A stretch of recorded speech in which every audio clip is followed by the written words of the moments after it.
Thank you. Thank you. Thank you. Thank you. Thank you very much. Thank you kindly. Thank you. Thank you very much for your warm welcome. It's great to be back here with you again this evening. It's been a while, and I always appreciate coming and being with you. And of course, appreciate your support. And I know each time I've been here, I've promised you about our next publication, but it's definitely on the way. All right. We are definitely now expecting to be out in November. And of course, each time I talk with you, the book gets larger. At last count, Brother Sababu, my co-partner there, told me we were around about 800 pages. So we're going to try to split it up for you, maybe 4 and 4. Give you some good wintertime reading. But then in a way, it's when we recognize that we are as complicated as any other people. And one of the things sometimes we underestimate the degree to which we must address ourselves as a people. And too often we have people who think that our issues and the things that we have to deal with can be described in 25 words or less. And so there are people who think that we are small people and small-minded people, so they don't have to write sometimes some sizable material. If other nations and other people require libraries to deal with their issues, so do we. And the interesting thing about the upcoming book is that with that 800 pages, it's basically a survey looking at various areas of life. If you recall, we've titled it Blueprint for Black Power.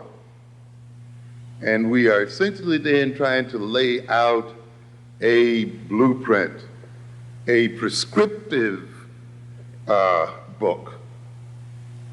Now we are coming into more and more into prescriptive type of writing, laying out very practical kinds of steps and very practical methods for achieving what it is we must achieve as African people. This means we have to cover a lot of territory.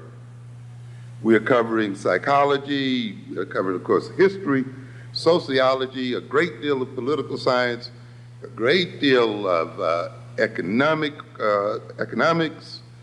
and related fields, anthropology and so forth, because all of these have to be combined in the process of nation building. And this is what we really have to be about, is the process of building a nation as a people. If you're not thinking in terms of nationhood, then I must say, frankly, you're not thinking seriously of being liberated. All right.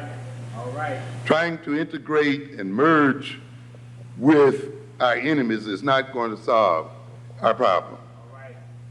And it's not going to happen, as a matter of fact. It is a fantasy that has kept us from taking care of business for far too long. The idea that we are going to one day be one with these people.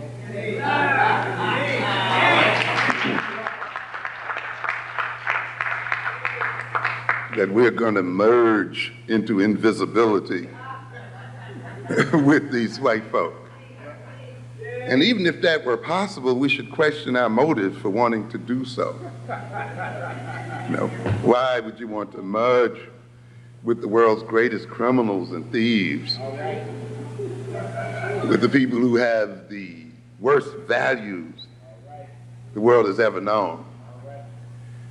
It amazes me sometimes how we can hear some of our parents telling our children we want to be just like them. Yeah, it's a joke. It's an insult to hear Dan Quayle or to hear President Clinton come and lecture black folk on values. All right. All right. All right.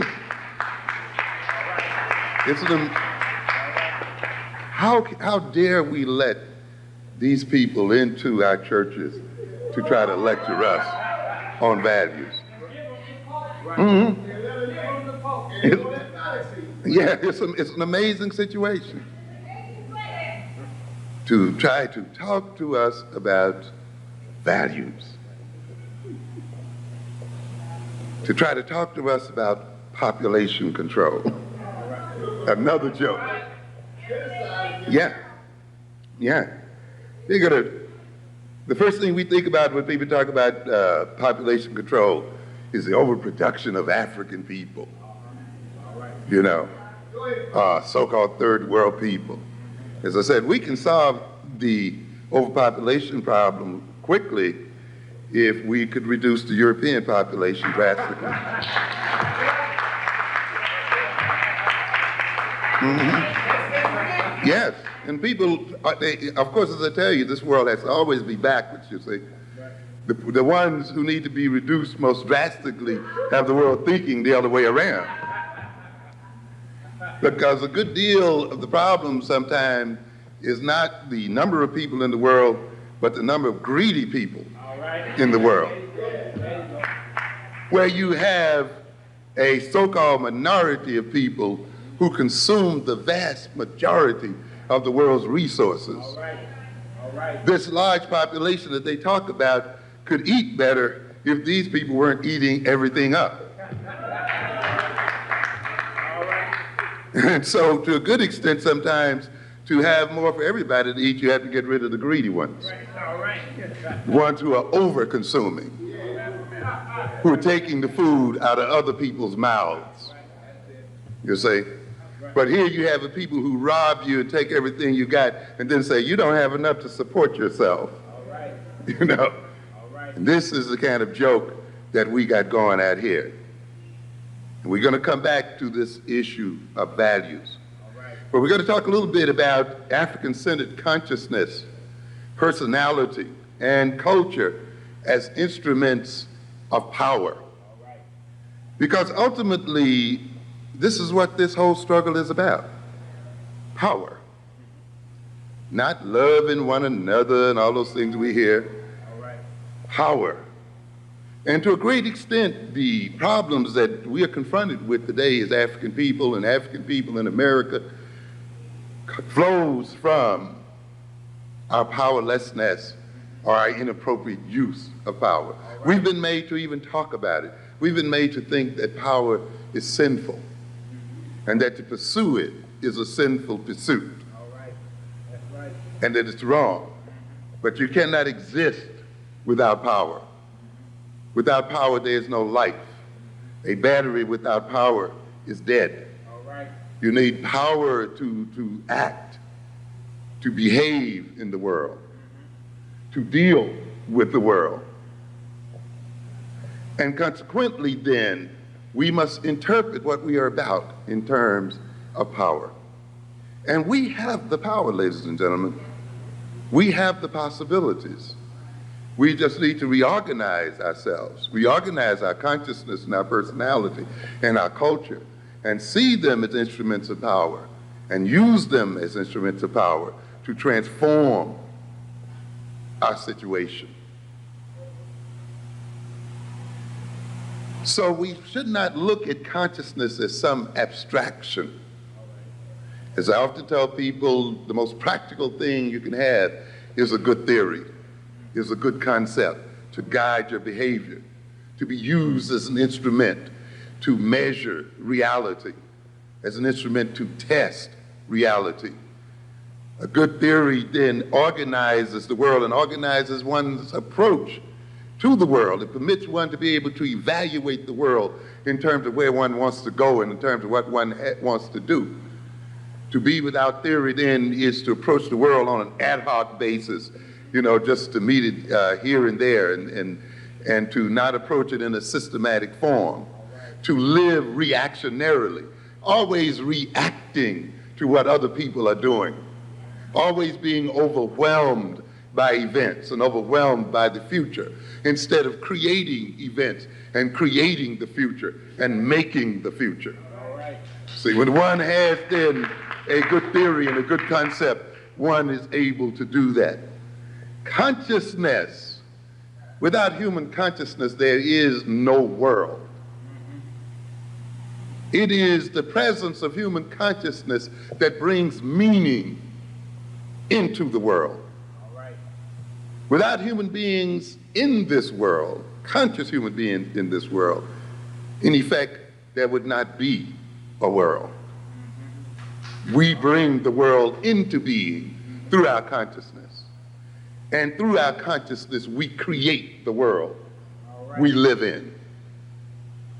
Out of the totality of reality, our consciousness cuts out a world that befits itself. In other words, the kind of world you exist in reflects the kind of consciousness that you have. And notice, if you change your consciousness or change your values and orientation, you enter into a different world. You interact with different people. People often that you didn't even know existed in the world. Social situations that you might not have even recognized until you entered into a new level of consciousness. You see people, say, for instance, who become addicted, say, to crack or something, and now enter into a whole world and enter into a whole social system that before they became addicted, they hardly noticed. They didn't know what it was all about. And they picked up new friends and new relations, whole new ways of acting, whole new purposes in life. They lost old friends, broke with old families, and all kinds of things. In other words, the consciousness, that addictive consciousness, brought into the world a new foreground and put other things into the background. Therefore, man's consciousness is a creative act. And the kind of consciousness you have will determine the kind of world you create. All right. And consequently, when you look at the world that we live in, African people, we must recognize to a great extent it is a world of our own creation. All right. It is a world that has been generated by the type of consciousness we've been permitted to be instilled in us as a people. All right. As I told you earlier today on the radio, we talk about the white man as having power. And I want you to recognize that power ultimately has to do with a relationship between people. And that the white man's so-called power is to a great extent based upon the nature of the relationship he has with the black man.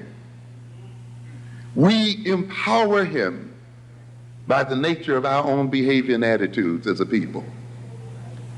He cannot be, as I said earlier, what he is unless we are what we are. All right. I'm telling you. To a good extent, the European is our creation. All right. Yes. Mm-hmm.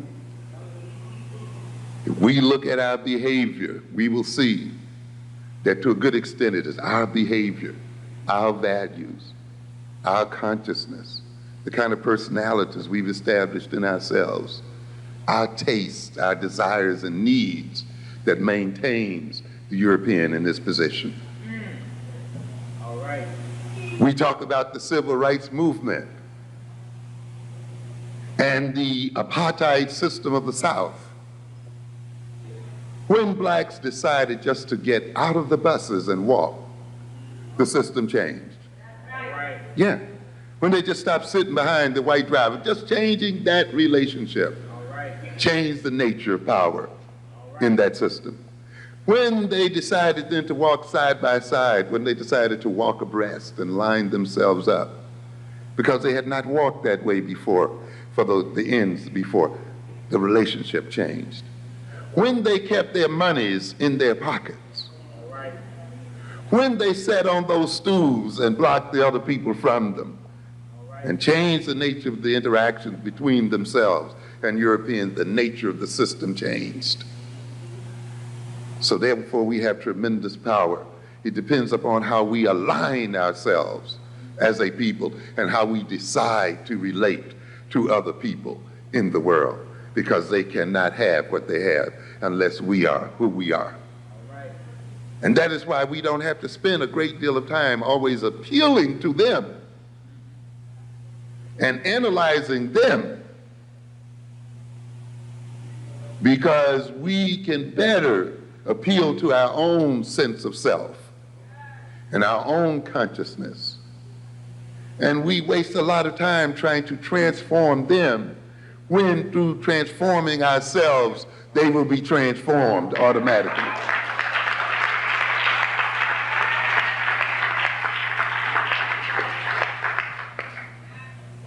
The power is in our hands. We are not destined to be the servants of white folk. That is not the destiny of black folk. No way. And we have to change this idea, because many of us are still operating on that concept. As I said this morning, many of us go to these schools to become what? Qualified. To work for whom? For them. Why do we assume that they're going to have the jobs for us? Yes. These people are having difficulty making jobs for themselves. The greatest problems that the Europeans are facing today, and the European economies are facing today, is that they are not generating enough jobs for their own people. And even though America is bragging about the millions of jobs it's creating, those jobs are part-time jobs. The bulk of them are part-time jobs, low-wage jobs, and jobs that have little or no future. So when people talk about creating jobs, you got to ask what kind of jobs are being created.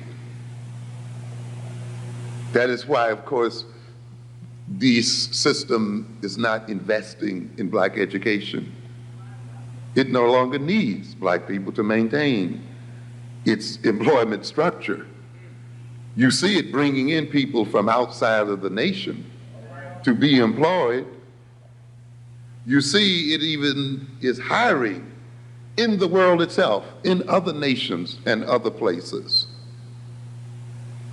Already it has reached the point where its need for black males is pretty much saturated.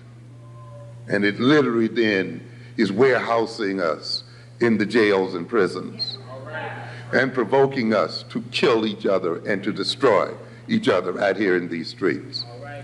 And yet we are still organizing the education of our children as if the white man still has jobs waiting for them in multitudes. How different our education would be if we sent our children to school to create jobs for themselves.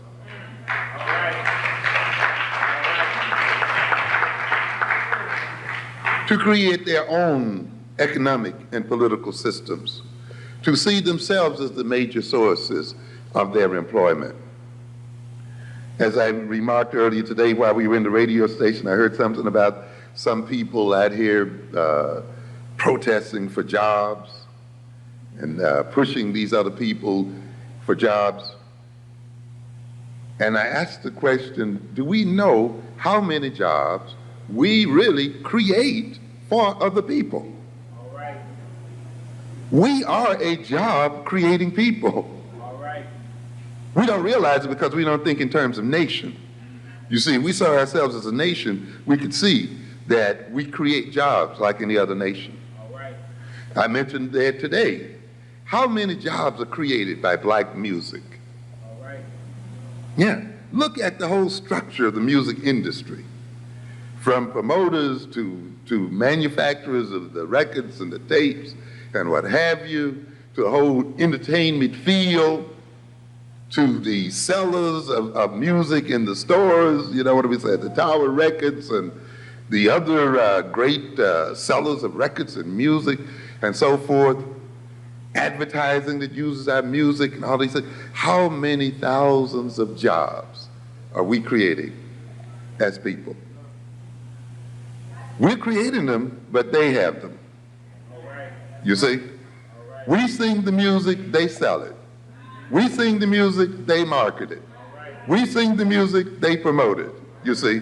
We sing the music, they produce great conglomerates like Sony, CBS Music, creating all kinds of jobs. We're creating tremendous jobs for a lot of people. How many jobs do we create just buying from Koreans? Buying from other ethnic groups out here? How many people are we creating employment for in terms of our spending habits as a people and our consumption habits as a people? How many jobs are we creating going to jail? We're creating all kinds of jobs and wealth. And we must come to understand this. We are creating these jobs, and yet we are begging for jobs. This means then somewhere our consciousness has been impaired. We're begging for what we are making already.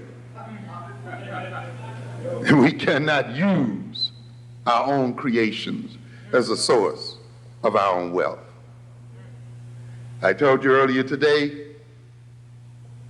that the Creator could not have intended for us as African people to be a poor people if the Creator implanted in our soils all the wealth that was planted there. We talk about the minerals and the oil and the gold and the this and the that that's implanted in African soil. So it seems as if the Creator blessed us from the very beginning with wealth and possibility.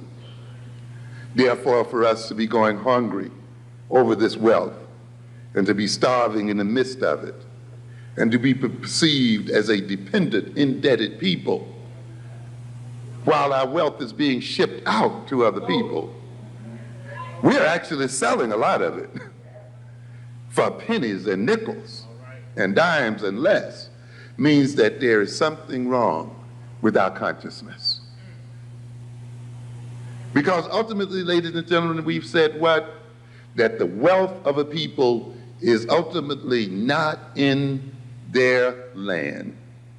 But where is it? It's in the mind. The wealth of man is in his mind, in his consciousness. You got to look at it. And we mentioned the example of Japan. No mineral wealth to speak of whatsoever. Nothing at all. A nation, by the way, which is totally dependent. Of course, we get things backwards, don't we? We see ourselves as depending on Europeans when the reality is the other way around. When they depend on us and our soils and our people, we have to be backwards in order for this situation to be the way it is. Our reality has to be turned backwards, and we have to live in an almost permanent state of deception in order to be used the way we are used. The Japanese must depend on others for their vital resources, their oil, their timber, all of these things that they use to create their technology and so forth is taken from the soils of other people and then sold back to them. And yet they are seen as rich and powerful. And the peoples whose wealth they take or buy are seen as poor and poverty-stricken. Ultimately, then, you cannot rob or take from wealth from a what? Poor people. You cannot get wealth from a poverty-stricken people who have nothing you can get nothing from. So if you're getting all your diamonds and your gold and your magnesium and all this other stuff, then from African people, then African people must be what? Wealthy and rich. And therefore, if African people are poverty-stricken with this material wealth, then it must be because our consciousness as a people is impoverished.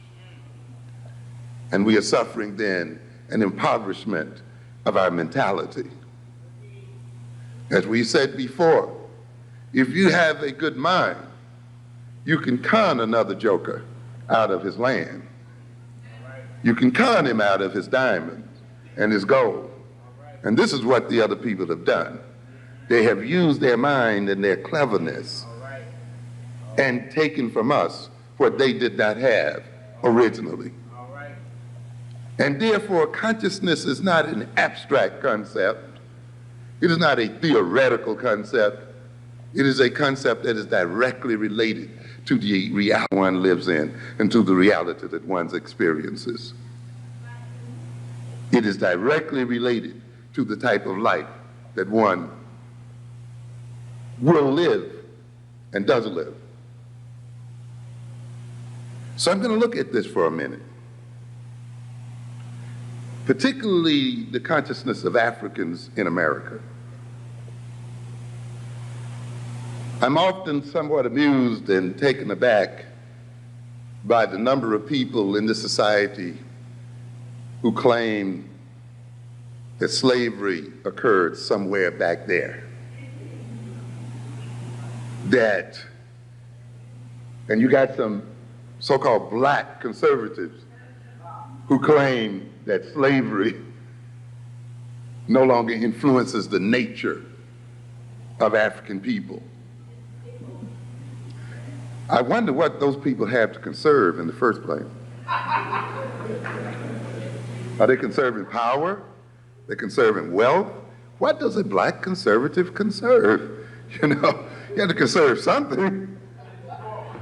And since they have very little, if anything, they must only be conserving the system that has created their poverty to begin with. And you see them ultimately justifying the poverty of African people and justifying the political and social and economic subordination of African people in the name of some kind of higher principles. So slavery is not supposed, the experience of slavery is not supposed to be operating in the mentality of black folk. And you hear a lot of our youngsters will say that as well. How do you talk about slavery? That was back there.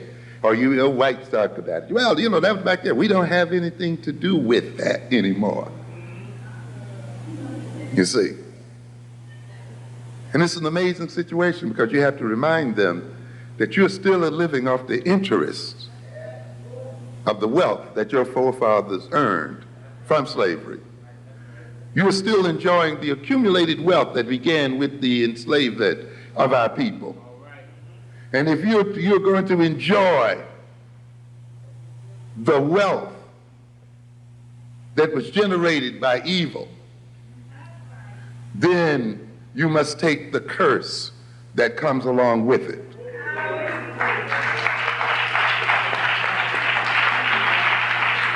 And therefore, even though you personally had nothing to do with it, but because you have received stolen goods, you must pay the price as well.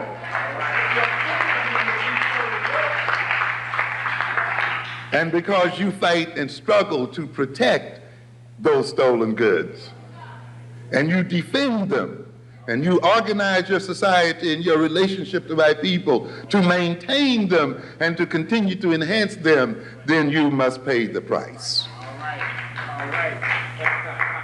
That's why you live in terror. All right. That's why you're stabbed in these streets.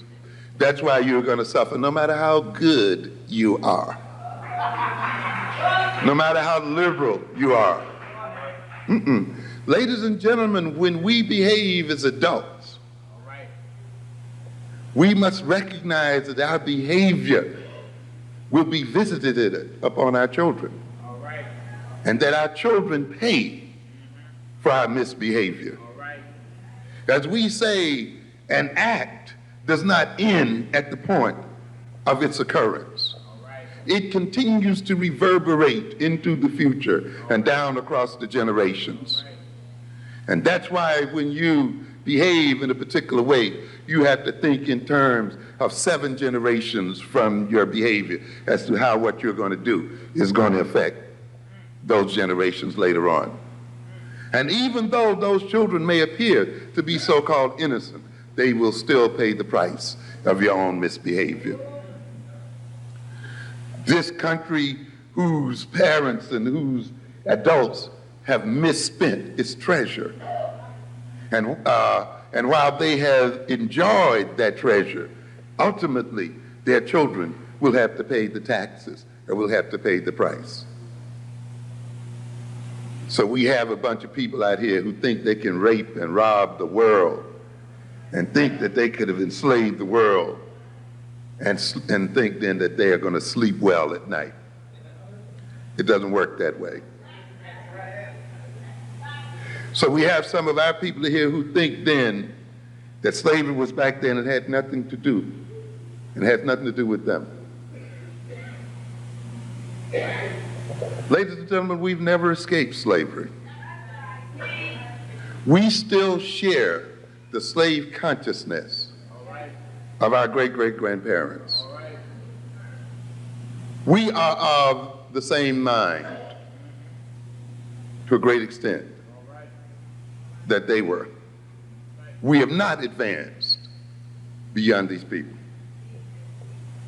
How can I say that? I generally ask a series of questions. You say that slavery has nothing to do with you and slavery was back there. And I ask you the question then, what language do you speak? Mm-hmm. When did you learn that language? Was that the language African people were speaking when we were taken into slavery in America? In other words, the language we speak at this moment is what? A slave language. The language that our slave ancestors were forced to learn. And we still speak it, and you can still hear the pidgin, the Creole, and the other kinds of stuff in our language right at this moment that they had to go through. That language, with its words defined by history and by an experience, is the language we use today to guide our behavior. It's the language we use today to talk to ourselves. It's the language we use today to learn about ourselves and to learn about the world. It's the language today we use to try to understand ourselves. Is there no wonder then that we are still confused? So we have not escaped slavery because we are still using a slave language and we speak the language of slaves. What kind of food do you eat? You say soul food? Was that the food of African people? Slave food. The food that we find most satisfying, the food that we find that sticks to our ribs, the food that we call down home, a food that we learn to eat in the quarters. And yet we dare say that we have escaped slavery, that we have nothing to do with those people back there, that was back there. When our whole very social life and social relationships, our very definition of ourselves as a people, our very attempt to commune with ourselves is mediated by the food of slaves. Understand what I'm trying to get at? And how can you say that you exist in a different consciousness from another people? What kind of uniforms are we wearing? Huh? What kind of clothes are we wearing? Were these the clothes of African people? Huh? This is what we got to look at. Yes. What is this to say then that we've escaped slavery? What kind of names do we respond to? Yes. Yes.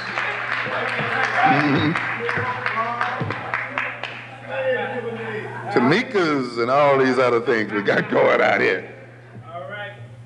What kind of names do we identify with? Why is it that African names sound strange to us now as a people, and yet we dare say that we have a different consciousness from our great slave grandparents? How can we say that? We are still of the same consciousness, and we are still in the same position because we are still servants of the white man. And our reason for being in America is to serve white folk and to generate wealth for them. And there has been no change at all in terms of our relationship to these people.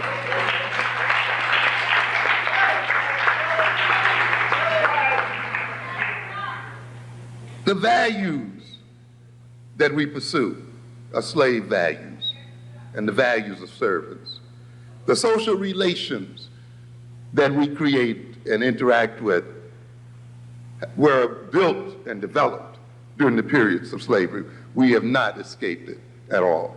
But it is time for us to change the slave consciousness, this consciousness of servitude that is still too much with us today. And ultimately, we ask the question that's closest to home for a lot of people. When we claim that we've escaped slavery, and the slavery was something back there which has nothing to do with us today. And then I ask you the question, what kind of God do you worship?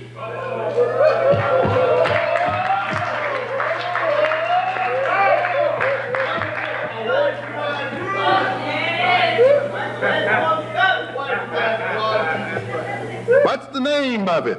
All right.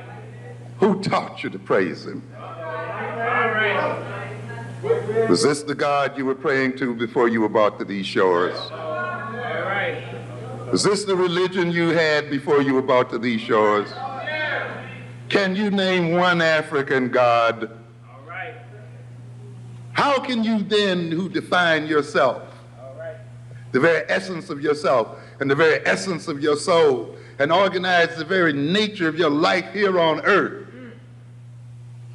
based on a God handed to us by our slave masters, claim that you have no slave consciousness and are not related to slavery?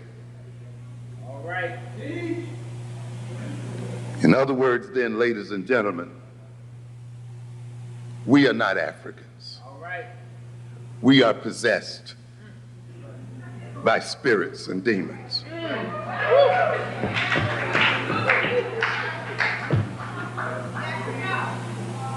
We have let another people's spirit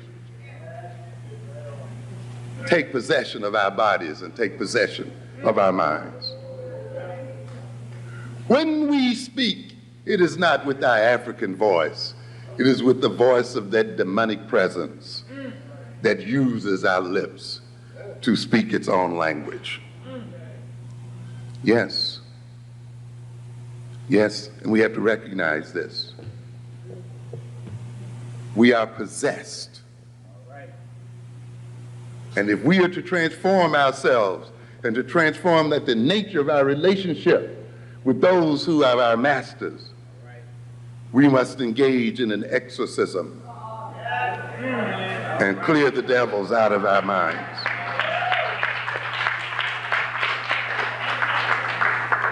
And at this time, then, it'll pay you to read a little bit about demonic possession.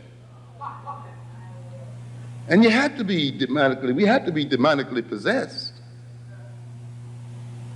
Because if we talk about black-on-black violence, self-defeating behavior, self-destructive behavior,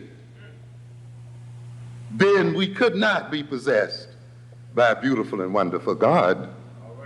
We must be possessed by a demon. It's interesting to look at the literature on possession. We have a couple of types of possession. One is called a somnambulistic possession.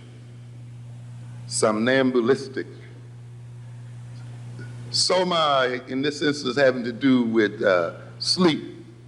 You hear it in the word sominex. Ambulistic, to move around. Ambulatory, right? So we're talking about people who are what? Sleepwalking. They're not awake, but they're walking around. The body is moving, and it is walking in an organized fashion and walking systematically, but the person is still asleep. And in somnambulistic possession, then, the individual's original self has been repressed and displaced, and the spirit, and he identifies with the spirit that possesses him. And his I and the spirit's I are one and the same. We have a lot of that here today, where the spirit that has been implanted in us, we have taken to be us, and we've identified with it. That is why in defending ourselves, we end up defending the people who rule over us. In defending our ego, we end up maintaining the social structure that has destroyed our ego to begin with. And you see it in our youngsters, who will fight and kill in the name of respect, and fight because their egotistic orientation has been insulted. And therefore, in defending their ego, they do not kill the people who destroyed their ego, they kill each other. And maintain the ones who destroyed them in the first place in power. And that's why the subtitle of my book, Black on Black Violence, was Black Self-Annihilation in Service of White Domination. We are killing each other in order to maintain this system. We have let ourselves become possessed by a spirit such that when we become aggressive, we aggress against the self instead of those who are the source of our aggressive orientation. We talk a lot as a people about self-hatred. Self-hatred is a personality configuration. It is a form of personality organization. It is an orientation toward the world and toward oneself. Self-hatred, then, is the white man's greatest protection against being destroyed by the black man. To a good extent, self-hatred is the white man's defense mechanism, is the white man's form of self-defense. How can we say that? To a great extent, one function of the personality is to direct energy, to direct aggression, to channel aggression and energy and wishes and impulses in particular directions, to organize feelings, to organize energy to achieve certain ends. Those things that we hate, often then when we are angry or hostile, we aggress against them, don't we? We attack them often. We destroy them. Then we have a problem, don't we? If we attack the things we hate, if we attack the things toward which we hold hostility, when we are overly frustrated and when we are angry, then what happens if that thing we hate is ourselves? It means then, ladies and gentlemen, that when we become frustrated and angered as a people, when we are overwrought by feelings of hostility, and our self-hating personality seeks to channel that hostility and channel that aggression, it's going to channel the aggression right back on to the self, because that's the thing we hate most.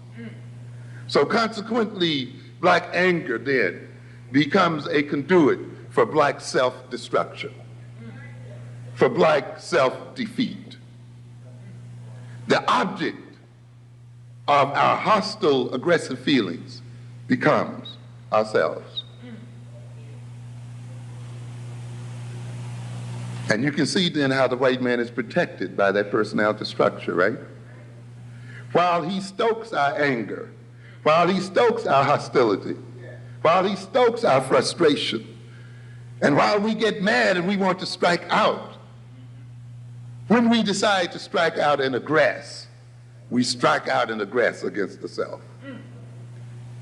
And by doing so, he is left untouched and unscathed. And therefore, our self-hatred becomes his principal means of defending himself and of maintaining himself. One of the things that frightened him most about the Ferguson case was that Ferguson's self-hatred mechanism broke down.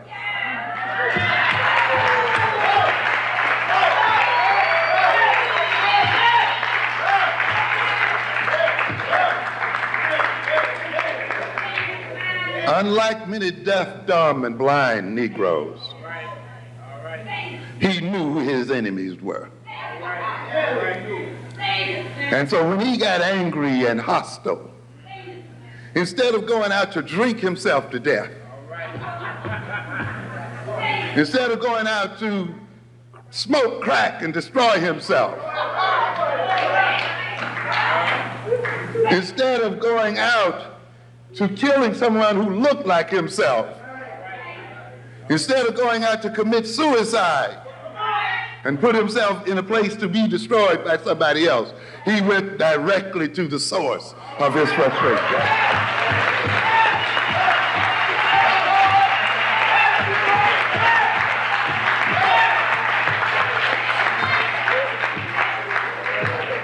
And this is what frightened those people. They were wondering how many more are there like that, and are they increasing? Yes. So you can see why the seed of self-hatred is planted in the minds of the black man. We spend a lot of time about what it does to us, but we got to look at it because I've told you before, every maladaptive characteristic in the black psyche is there for white folk. And it's not purely there because they hate you, or they misunderstand you, or they don't know who you were, what you're. It has nothing to do with all of that. I tell people, when you analyze the so-called aberrations in the black personality, you must always ask the question, what are their social functions and roles? Who benefits from this aberration in the black man's mind? What is the social and political and economic benefits, and for whom? Who gains from this particular orientation in our minds? And then you begin to see why it's there and what its function is. And so every complaint we have about ourselves has a political, economic, and social intent beneficial to white folk and detrimental to ourselves. And that means then, somewhere along the way, we became possessed by these orientations, and they were implanted in our personalities. We have come to identify with them as our natural selves, as our natural orientations. We have assumed that they represent who we are. And we have now then found many ingenious ways to defend the demons that possess us.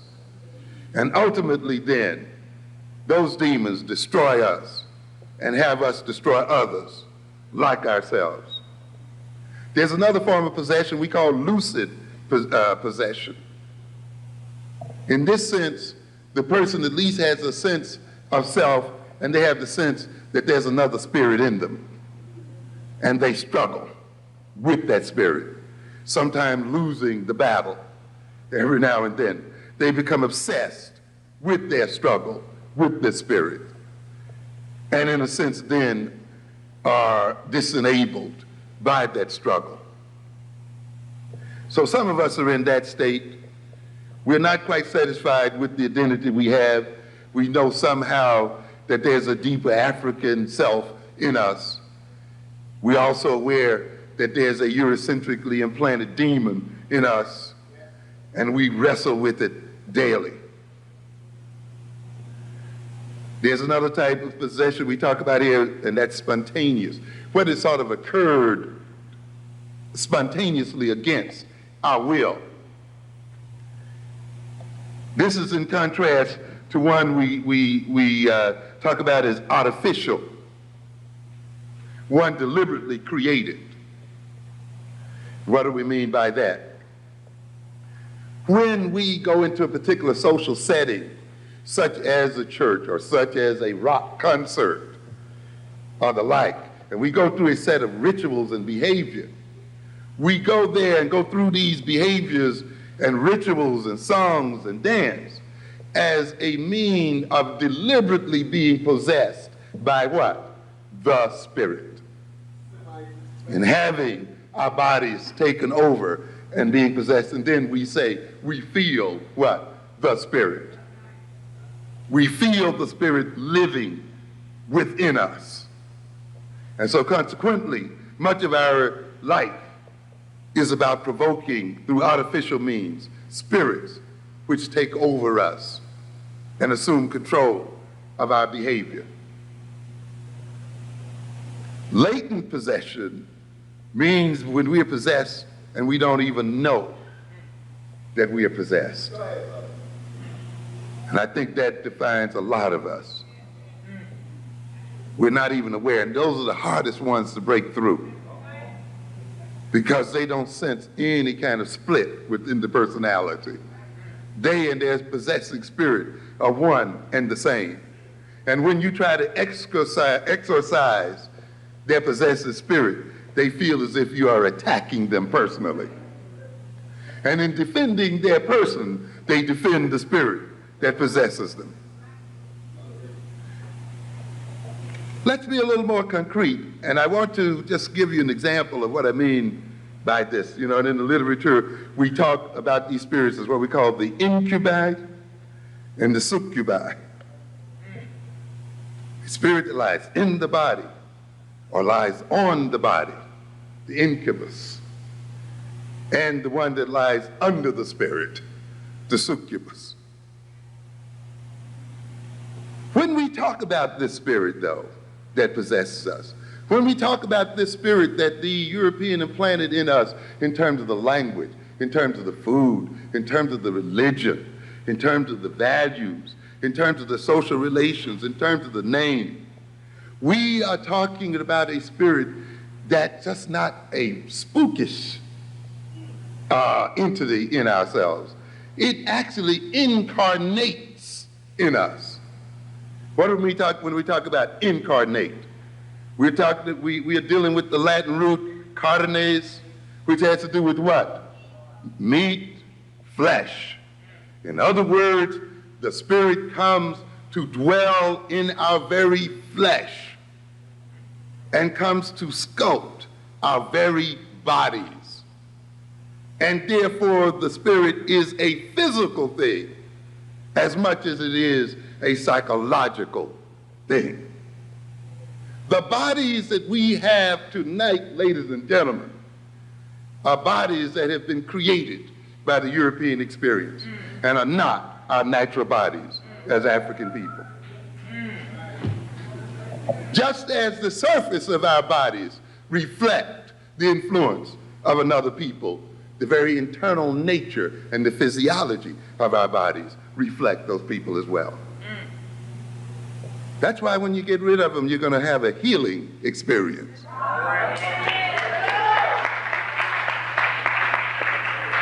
And your whole body will change. I've read some of this before, but let me read it again, I think, in this context. This is most dramatic, and the things I'm talking about are most dramatic when we study the so-called multiple personality. And let me read you a description here that was printed in the Times. And those who might be familiar with it, indulge me here, because I think it points out to something.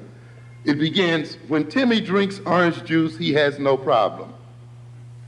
But Timmy's just one of close to a dozen personalities who alternate control over a patient with multiple personality disorder. And if those other personalities drink orange juice, the result is a case of hives. What are we saying here?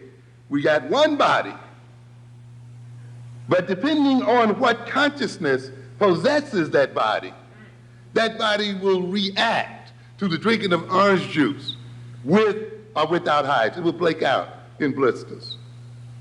So if it drinks orange juice when one of the other personalities is possessing it, welts and hides will break out right there. If Timmy comes back, if the new consciousness comes back and takes over that body, the hides will disappear almost on the moment. In other words, then, there's a different body for a different consciousness. It goes on to say then that medical disorders are found to differ from one sub-personality to another. In other words, even though these so-called personalities possess the same so-called body, each personality has a different order of illnesses associated with it.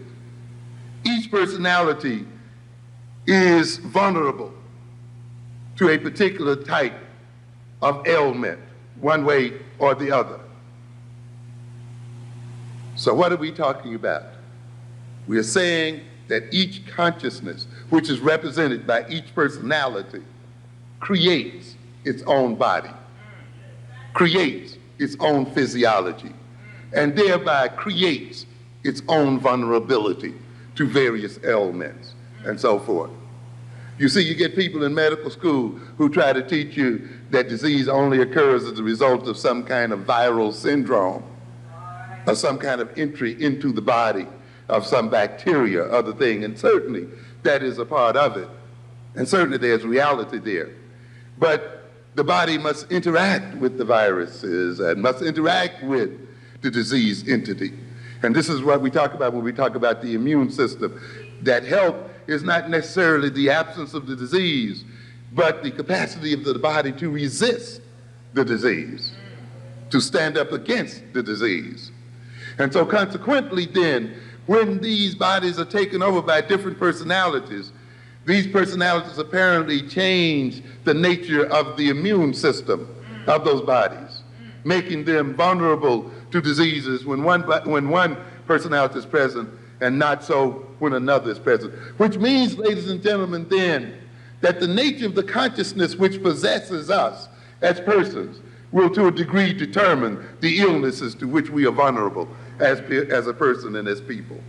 And a lot of the illnesses, physical and other diseases that we suffer then, are mediated by the nature of the consciousness that we've permitted to possess us as a people.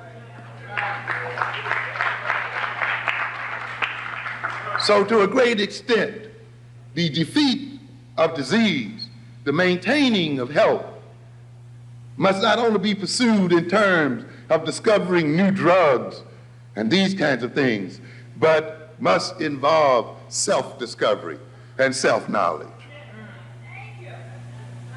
It goes on to state that in people with multiple personalities, there is a strong psychological separation between each sub-personality. Each will have his own name and age. Does that strike the bell? What did we say earlier?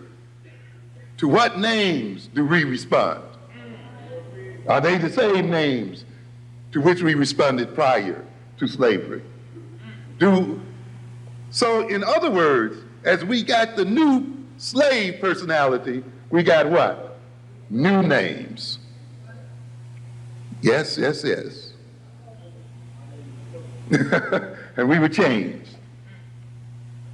To a good extent, our names were given us to designate our new consciousness and our new situation. Each will have his own name and age, and often some specific memories and abilities. In other words, each personality has its own history, has its own biography, has its own memory. And you look at Negroes when they have a certain consciousness and look at the history they remember. Look at the things that they keep in their memories and look at the histories they study and identify with. Look at them fight African history. All right. Yes. Look at them want to identify with the history of Europeans. Look at them wanting to define themselves in terms of that history. And look at them having memories only for that history. Look at those Africans who are still under the possessive influence of the European implanted spirit and know that they have little or no knowledge of African history, and therefore little or no knowledge of their own history as a person and an individual. So there's a consistency between the consciousness and the history that a person has and the memory that an individual has. They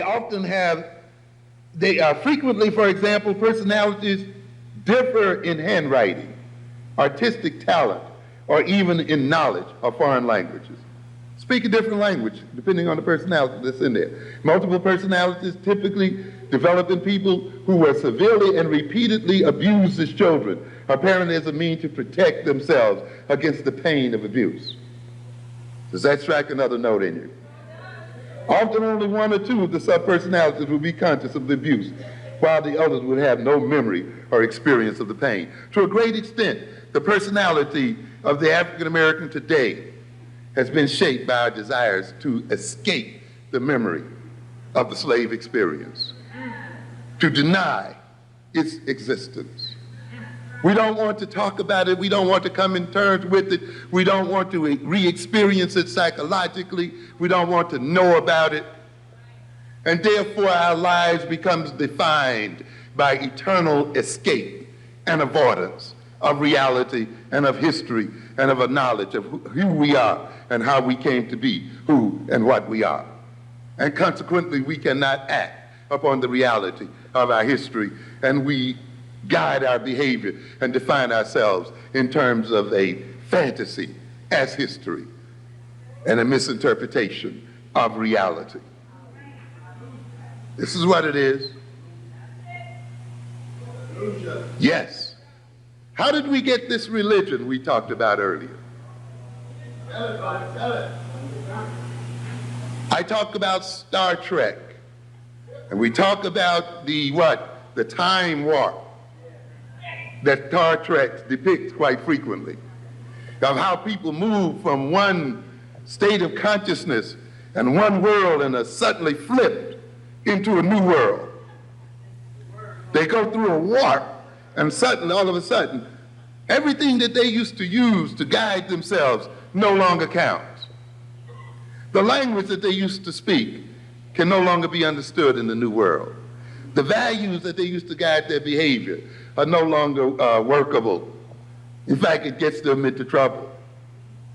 The gods, the culture, the nature of the social relations, and all of the things that they used prior to meeting the warp no longer suffice. Now they must learn new values and new behaviors and new orientations in order to adapt themselves to the new universe that they live in. We are in that kind of position today. Think about the African in the world the African lived in prior to being brought across the oceans. Think about the gods we praised. Think about the organization of our society. Think about the languages that we spoke, the food that we ate, the dress that we wore, the music, the song, the dance, and all of those things that defined us as African people. And think how horrendous it must have been for us to be thrown into this world where there was a whole new language, a whole new social hierarchy, a whole new set of authorities, people pushing you around who you don't understand, people who are putting strange tools in your hands, people who are trying to get you to relate to them and to relate to each other in a very different kind of way from what you're used to relating to. Think about the stress and the confusion, and think about the abuse. Think about the horror of that situation our parents and great-grandparents were put in. And there was somebody that said then, if you pray to this God, if you talk this way, if you dress this way, if you relate this way, you'll get a greater sense of security. Your anxiety will be reduced. You will feel good, and you'll be able to withstand the pain of your existence. And the God then that I'm going to hand you is one that I have created for you. And a theology that comes with it is one that I have created so that you will continue to serve me as you continue to serve it. And we come to believe in the veracity of that God and that religion. Why? Because we feel so secure when we follow it. And we feel so relieved when we follow it. And yet we wonder why, despite all of our prayers, despite all of our devotion, we still suffer the way we do. I often ask the question, why is it that the people who prayed the most have the most of their children in the jails of America today? Who shout and kick over the benches and so forth, are filling up the prisons and have the children killing each other and addicted out here in these streets. There must be a problem here, ladies and gentlemen. We must reorient ourselves to our religion. We must reorient ourselves to our gods, because apparently we don't have the appropriate orientation. Because as that book you read says, you can tell a tree by what? The fruit it bears. And therefore, if it bears bitter fruit, or if it bears no fruit at all, the God you worship says it is but fit to be hewn down and thrown into the flame and consumed. Read your own Bible. It gives you a very practical measure as to whether the religion you're pursuing is an appropriate one. And that measure says, look at the fruit that it bears. And if then the kind of religion and the God you're pursuing ends up having your sons in the jails of America, and ends up maintaining African people in slavery and servitude in their own lands and everywhere, then something is wrong in terms of how we relate to that religion and that God, because the outcome is wrong, and the outcome is destructive. And it's because we don't want to confront the abuse that we went through and deal with. You see, when you go through that time warp, the only way you can ultimately come to understand the new world is to understand what happened when you went through that warp that transformed what? The personality, that made the personality what it was. And I find that interesting when further over, when I read here of what happens when the personality moves from one personality to another, when the body is possessed by one personality and that personality is displaced and another one comes in. It says, during the switch, there is typically a period of seconds or even minutes when heart rate, breath rate, and other physiological markers show a disorganization that is followed by a new pattern typical of the personality that is emerging. In other words, then, we go through a period of disorganization and stress, and then the personality is reorganized to fit into the new circumstances. We can't continue to pursue this, but it's interesting to look at the changes in blood pressure that each personality brings about, the other kinds of changes, physical changes that are representative of the personality.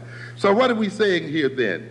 That each personality has its own name, its own history, its own memory, biography, way of speaking, language, way of thinking, way of perceiving itself, its own vulnerabilities.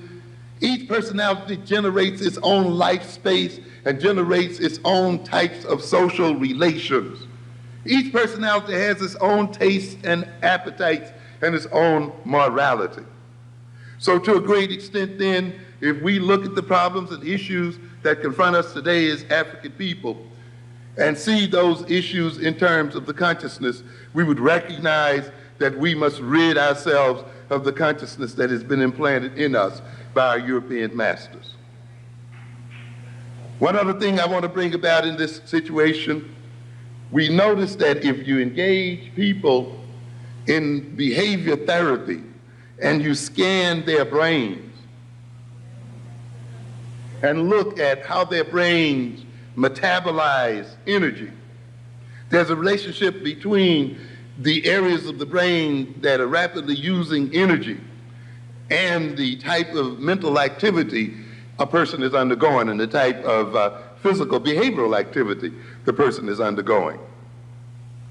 Each personality, each type of orientation has a blueprint in the brain in terms of the various areas of the brain that are functionally relating one to the other.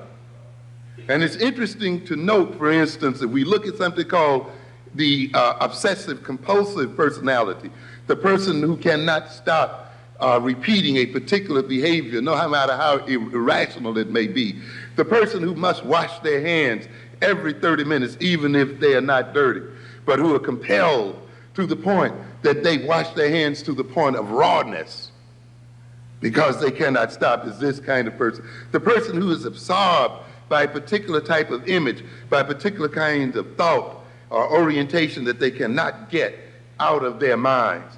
This is what we were talking about. We were talking about the obsessive compulsive personality, a rigid, repetitive personality. We note then, if you scan the brains of these personalities, that certain areas in their brain are intensely active. For instance, we talk about their frontal lobes, the so-called orbital lobe of the brain, the orbital cortex of the brain, the part of the cortex that is above the eyes, the part of the cortex that concerns itself with intentionality and purpose and direction and motivation, and the connection of that cortex to the lower brain, to the what we call the caudate nucleus, that part of the lower brain that deals with repetitive behavior, that deals with monitoring, that deals with modulating behavior, that deals with, in its connection with the hypothalamus and with the thalamus, with senses, with the distribution of the senses, and with organizing the senses. When we look then at the compulsive personality, we notice that these areas are intensely active, and active in a way that they maintain the symptoms of that personality.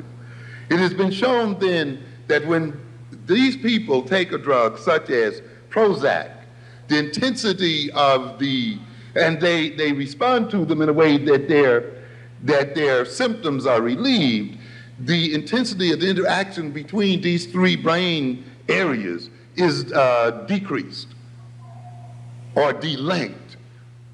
It has also been noted then that you can put these same types of people through behavior therapy.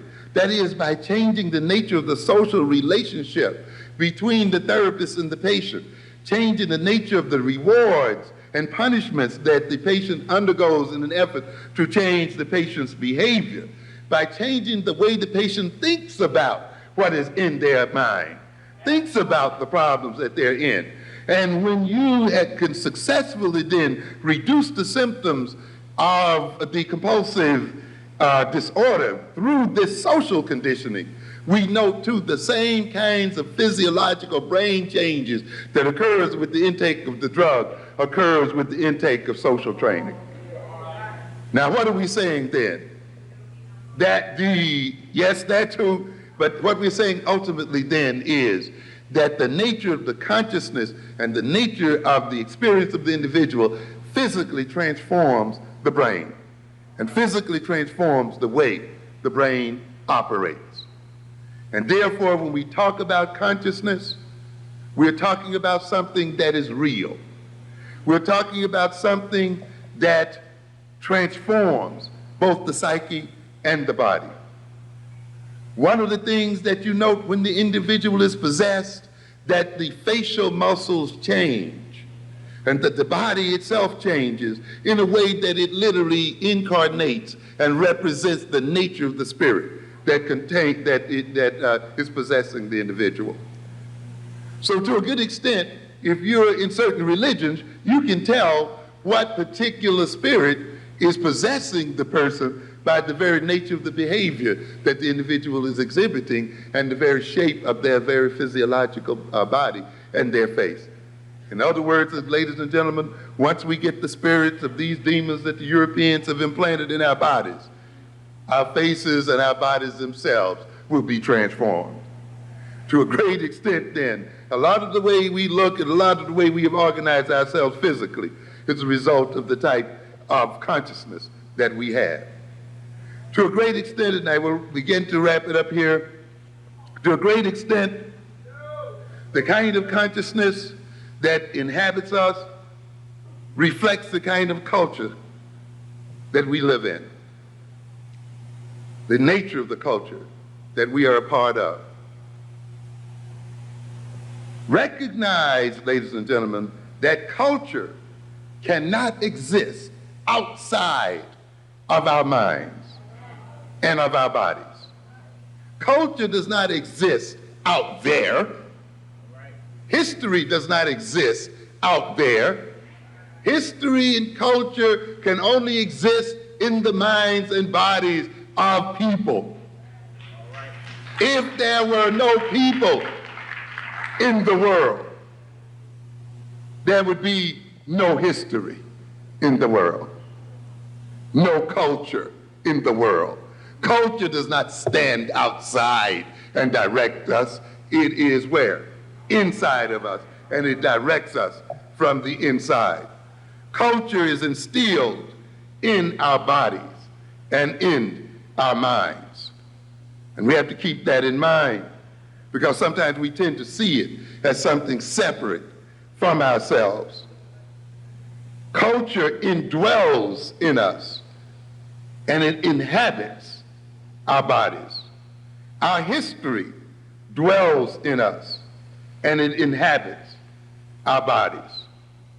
We reflect our history, and we reproduce our history when that history becomes a part of us and is one with us.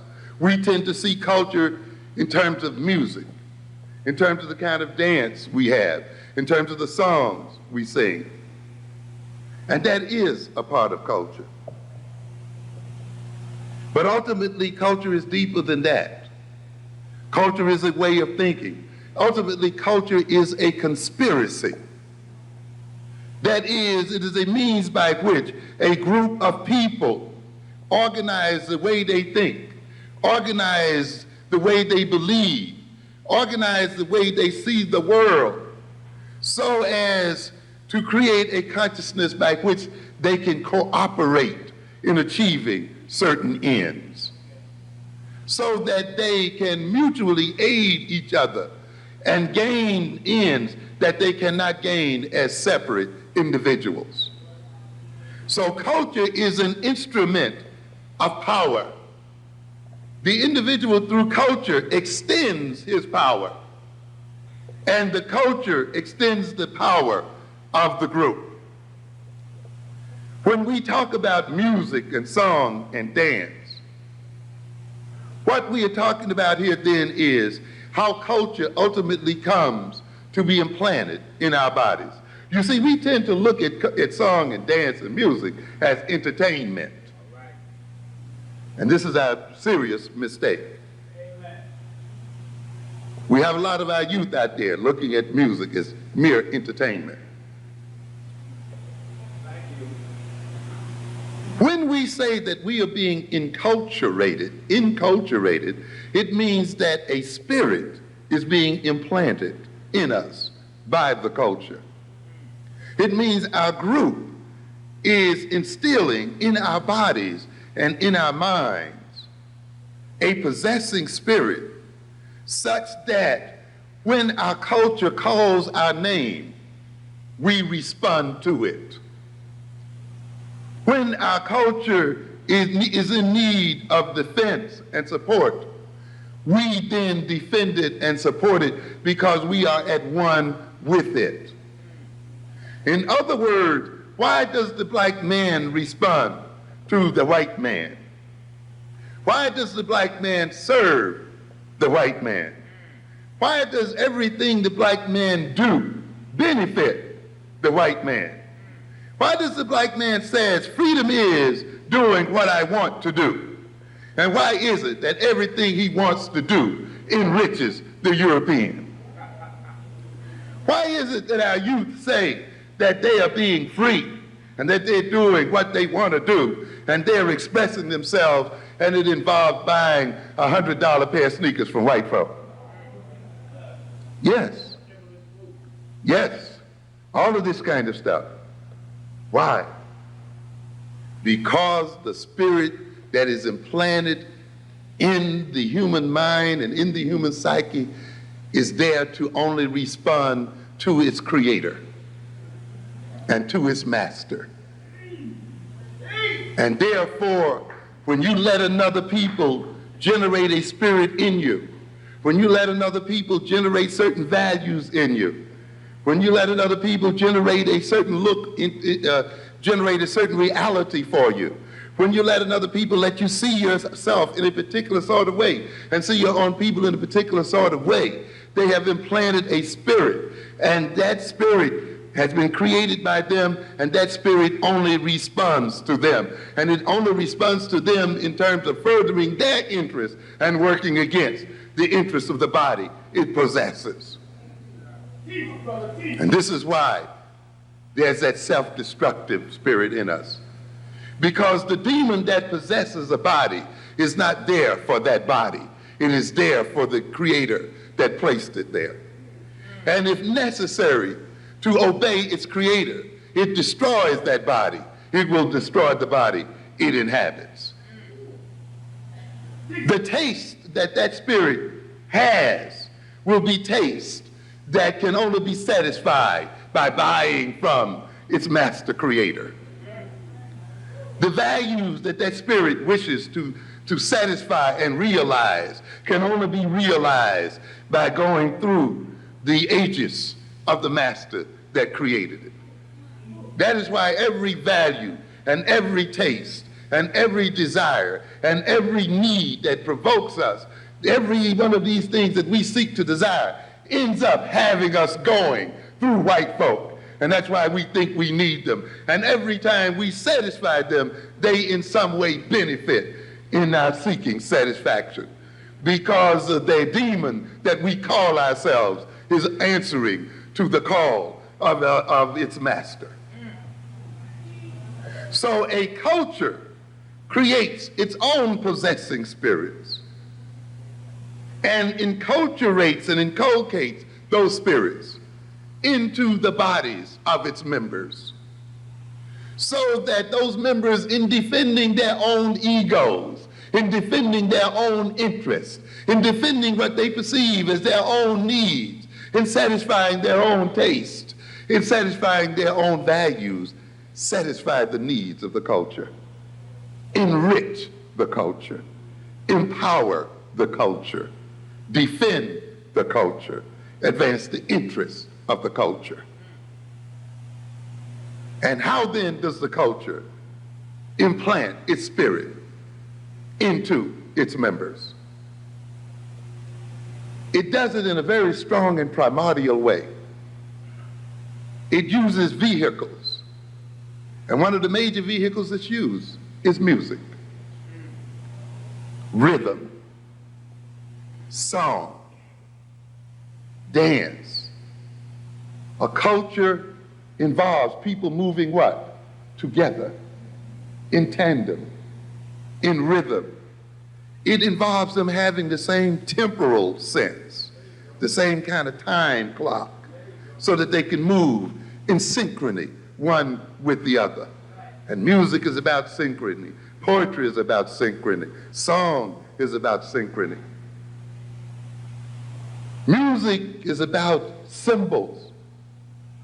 And you see, ultimately, it is through symbols that you evoke behavior from people. So when a culture creates symbols, those symbols are designed to evoke particular types of reactions and feelings and moods in its members. And a culture establishes the potency of those symbols through ritual, through song, and through dance. And one of the best ways then to inculcate cultural values A cultural spirit is through entertainment. Is while the members are being entertained, while they are feeling good, the song is carrying the cultural values into the mind and into the body. The lyrics that represent the cultural interest, the lyrics that represent cultural values are being carried on the vehicle of the music, carried through the vehicle of the poetry. The togetherness, the cooperativeness, the mutual movement together and the synchrony of the culture is being entrained through the music and through the rhythm of the dance. Therefore, you see, when you let another over your music, when you let another people take over your dance and attach their content to it, they will use your own music and your own dance and your own rap lyrics and your own poetry and your own cultural symbols to carry their message into your body and into your mind, such that you can only respond then to their beck and call and to their wishes. And you see then, yes, you see then that they get you to buy those sneakers and they get you to buy all of those things by what? Associating them with your what? Your music, with your cultural symbols, you see, with your poetry, with your rhythms. And so they attach their content to our rhythm, their content to our song. Yes. But in a way, they take our own instruments and turn them against the self. Notice how quickly, when one of our youngsters was rhyming, "Kill the police," that kind of content was washed right out immediately. Yes. But what washout occurs when they sing about shooting each other with their Glocks and the other things? When their contents of self-destructiveness ride on the rhythm of their song and of their dance. And when the symbols are loaded then with self-destructive elements and content. So what are we saying here then? That enculturation is the process of building in responsivity and ultimately responsibility, the ability to respond to a particular call. And we then have appropriately enculturated ourselves when we can respond to our own culture and to our own values and to our own needs. One other thing here then, as we rapidly bring these things to a close, we have to look at personality in this light as well. We think our personality is ours. You must recognize, ladies and gentlemen, that the human being is a social animal. We exist in society. We exist in groups. We are born dependent, not independent. We have long periods of dependency. And it is the social relationship between ourselves and our mothers and ourselves and our group that protects us during our long periods of dependency. And in a sense, we never quite get over our dependency and need for one another. And so consequently, we are social animals, and we must then respond to social situations. Our personalities, because they may be our personality, does not mean that they are not inculcated with a social spirit, and they are not designed for a social end. In other words, the individual exists for the social unit, not for himself. We see individuality as something that is just for ourselves. Why are we individuals? We're individuals to a great extent because when our culture and our group confronts problems, we want to maximize the possibility that we will solve those problems by the fact that different individuals look at those problems in different ways, and they can contribute their particular perspective to the group, and those perspectives can be used as a means for solving the problem for the group. So even individuals are there to strengthen the group. You see, if all the people in the society thought just alike and saw the world just alike, they thought no differently one from the other, the society would be soon defeated, because it would be uncreative. It would not be innovative. It would not be able to change its perspective of a problem in a way so that it can solve it. So what does it do then? It creates individuals. It's like the reasons why we have genetic variations. We say no matter how intense a plague may be in a nation or a people, there are always one or two people left standing. Because in some way or another, their genetic structure has permitted them to withstand the plague. And as long as we got a few of those survivors left, and as long as they can reproduce, the race continues and goes on. But if the race had all exactly the same genetic structure, then a plague would wipe out the total race and the species would cease to exist.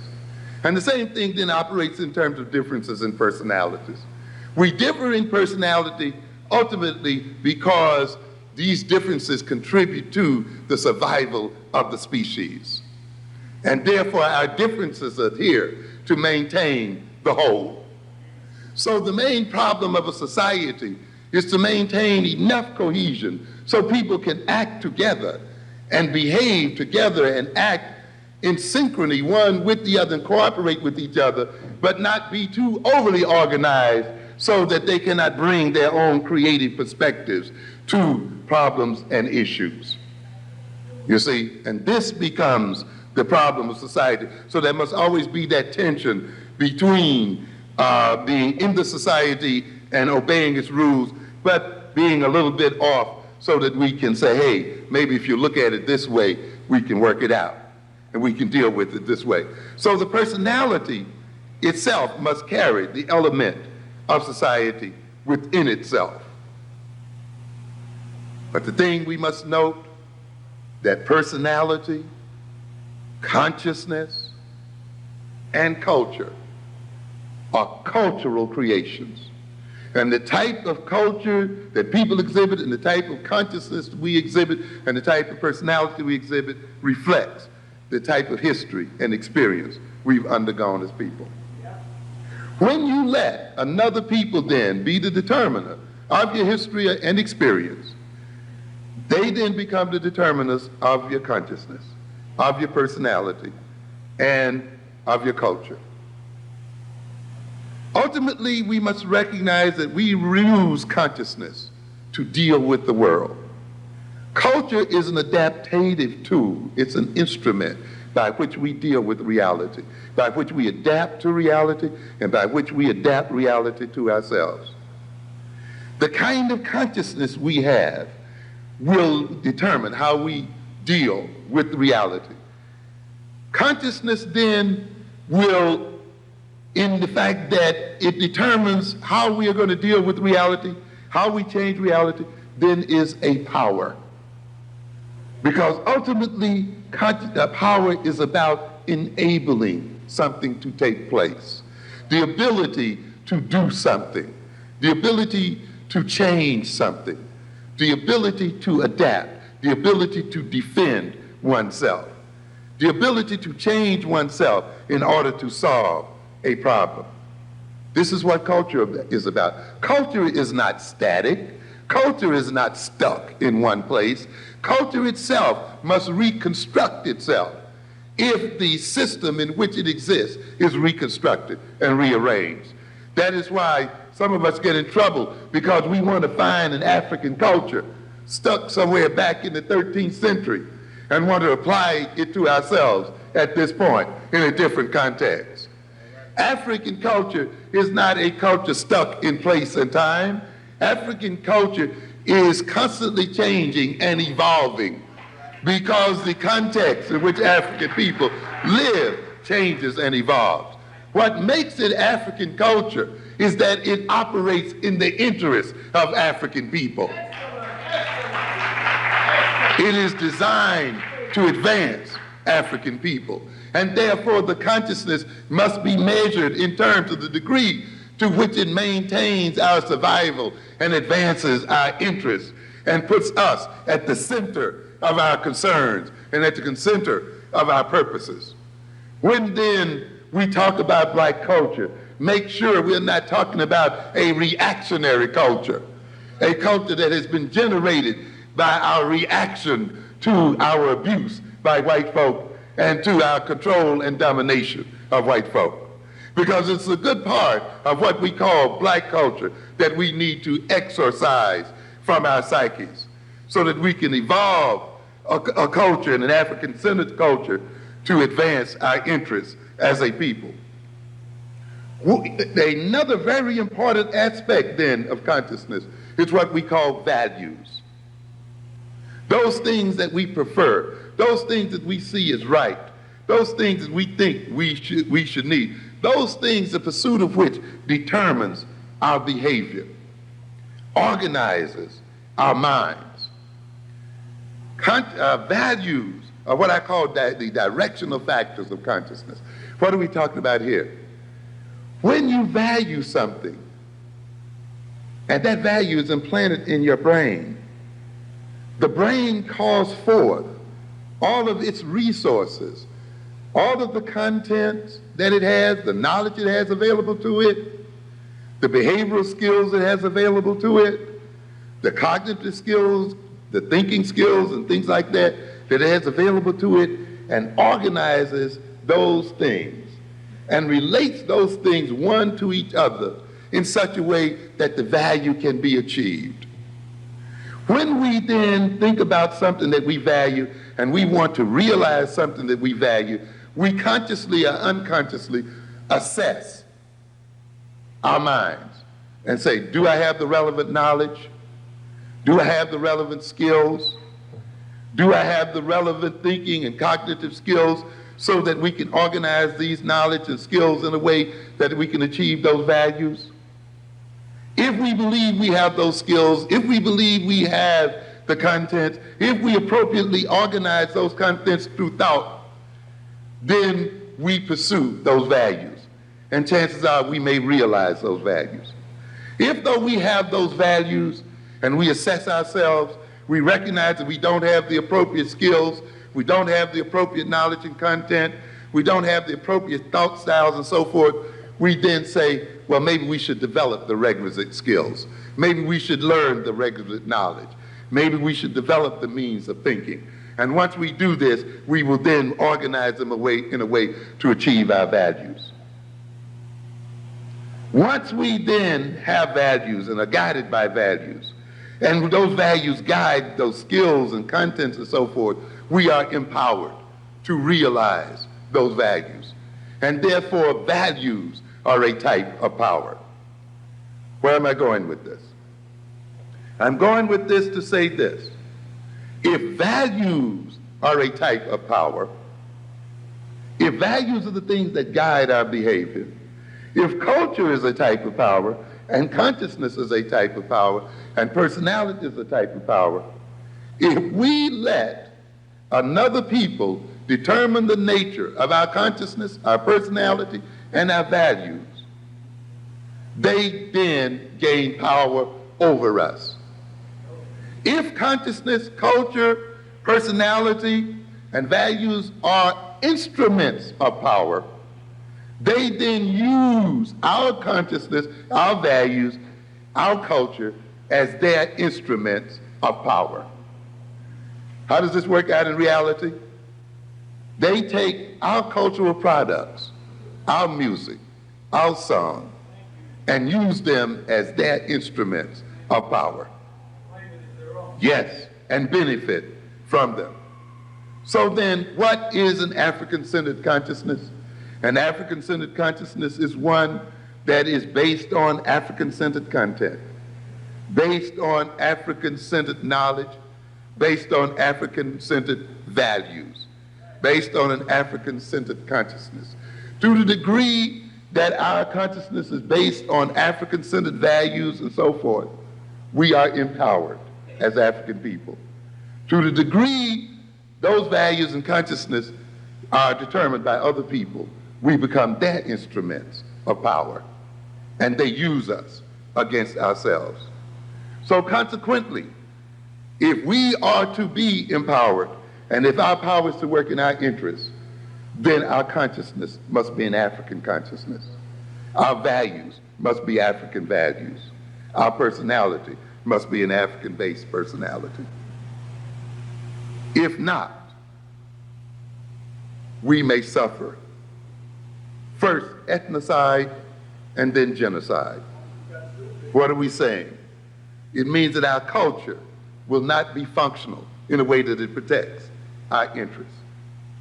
We must then, as a people, develop a new African consciousness, an African-centered consciousness, and that means we must develop it based on an African history, African culture, and African values. Most of all, we must develop an African sense of nationhood. All right.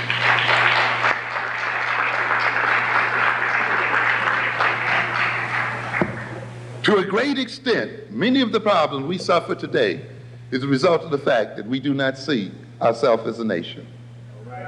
And yet, we complain about how we are segregated from everybody else. We complain about how we are not a part of the mainstream, how we are not a part of the economy, how we are shut out from the government and the political process. If we are not a part of these things, and yet these things are what defines a nation, then we are not a part of the American nation. That nation is a white nation. We are then, in effect, a de facto nation, but we are afraid to recognize it. If we looked at ourselves as a nation, we'd see many of the reasons why we are where we are as a people. Why? Because if we looked at ourselves as a nation, we would see why we have the problems we have. Why do we have some of the problems we have? For the same reason other African nations have the problems they have. Why? Because we permit our resources, human resources and material resources, to be used by another people. We export them. We, like any other African nation, are an indebted nation. We are over-indebted. When we talk about the African nation suffering from being overburdened by debt, we don't recognize we're talking about ourselves. When I ask here tonight, how many of us owes another black institution, another black person major debt, we would get very few hands. But if I ask how many of us in this audience tonight owed a white person, a white institution, a non-African institution, great debts, we probably all had to raise our hands. If you recognize that then, and you add this up in terms of a nation, not just yourself as an individual, but if you look at all of us as individuals and in terms of a nation, you will recognize then that as a nation, we owe an enormous debt to other people. And one of the reasons why then we are poverty-stricken is not because we don't have money, it's because all of our money is being used to service the debt that other nations own, that the white nation in America owns.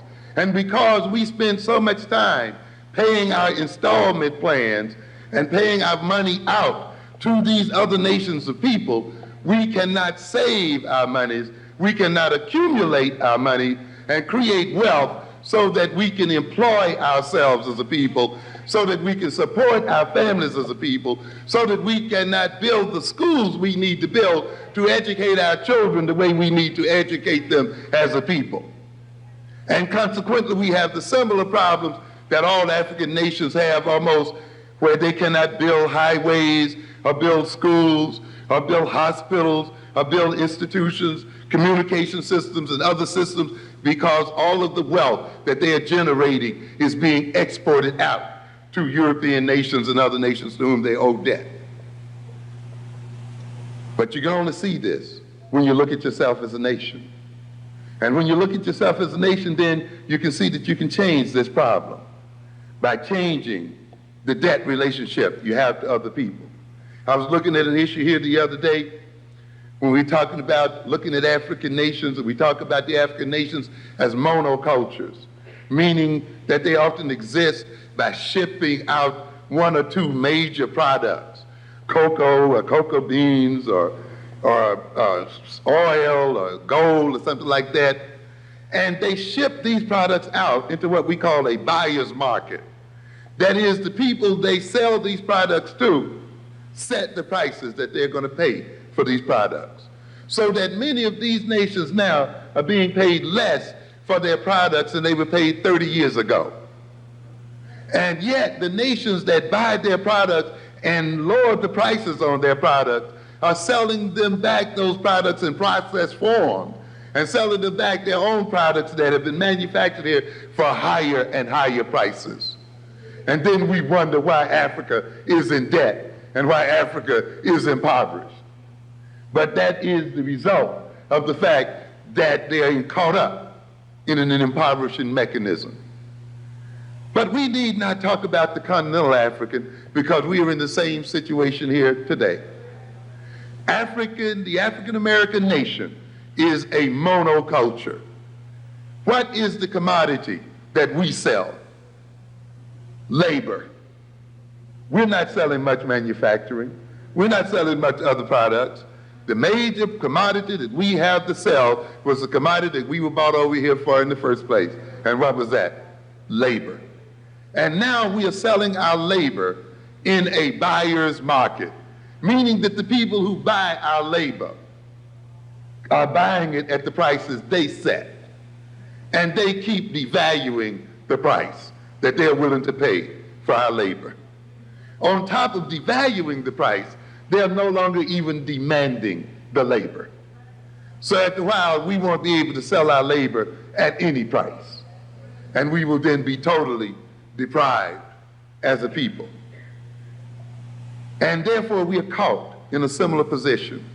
And just as there's social disorganization in our African nations, there's social disorganization in the American nation. You cannot have your wealth flowing out of your nation. You cannot enrich other people at the expense of yourself and not have social disorganization.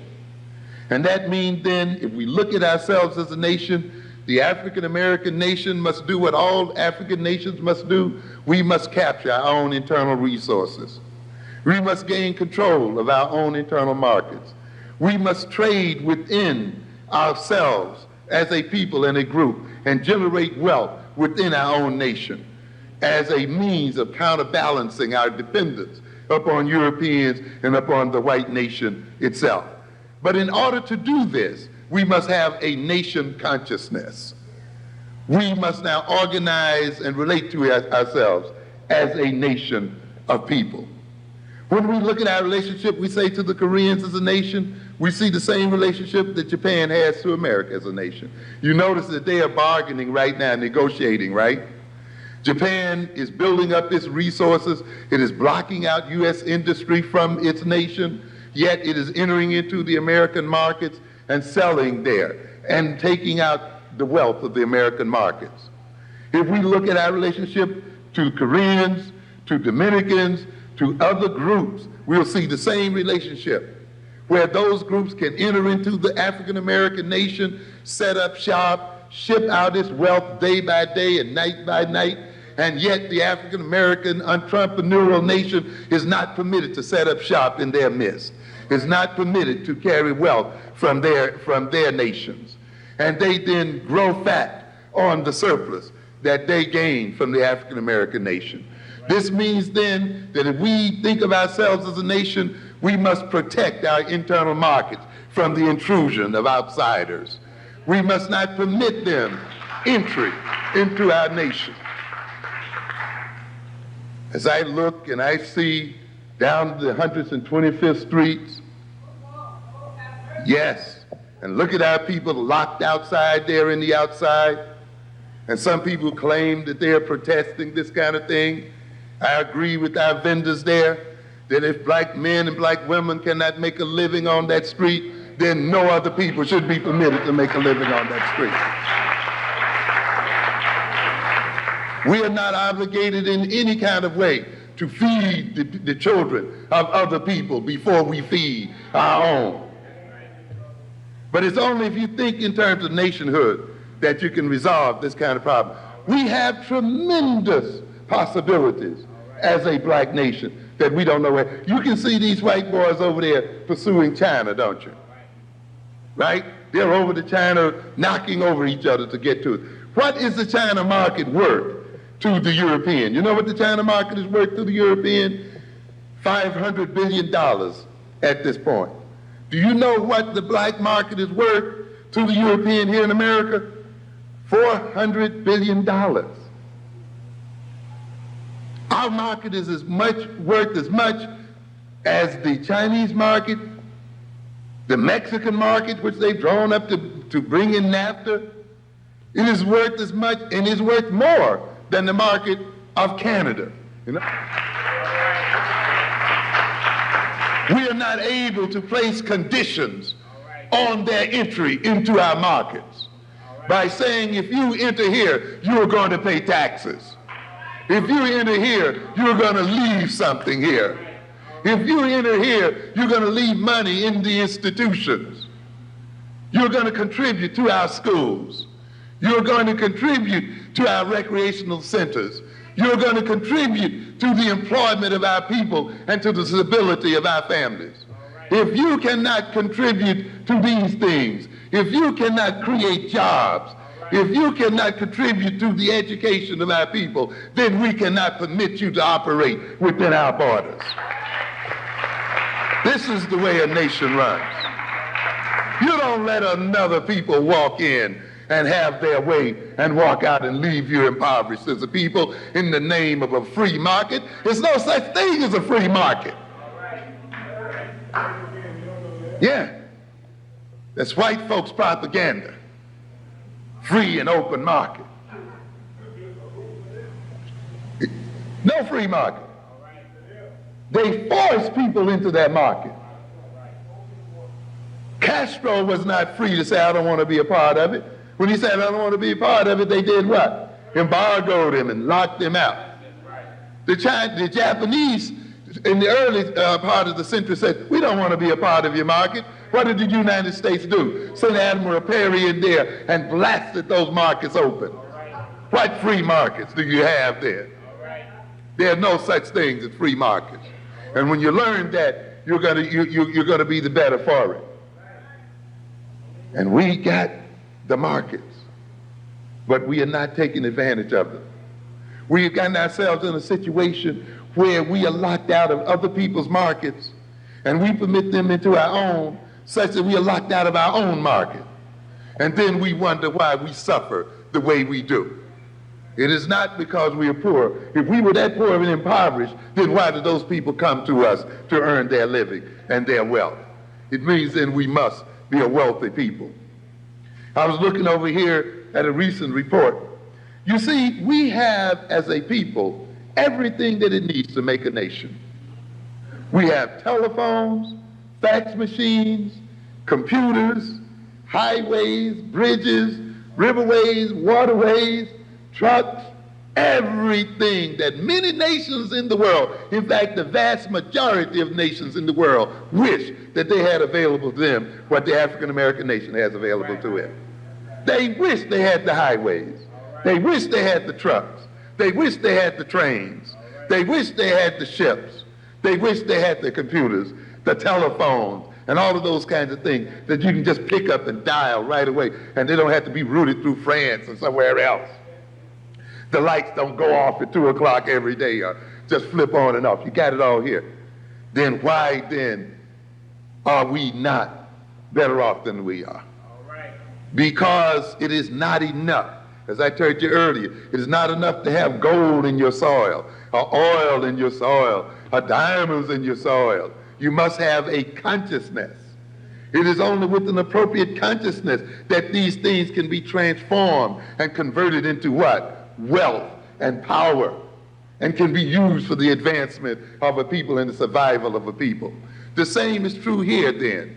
You cannot just have telephones and faxes and this and that and not just have money in your pocket. That's not enough. You must have a consciousness that transforms those phones and transforms those faxes into a communications network that unites a people across regions and places and cities and becomes a basis for a system of distribution, a basis for uniting and creating a market from which one earns wealth to feed one's family and to stabilize one's social situation.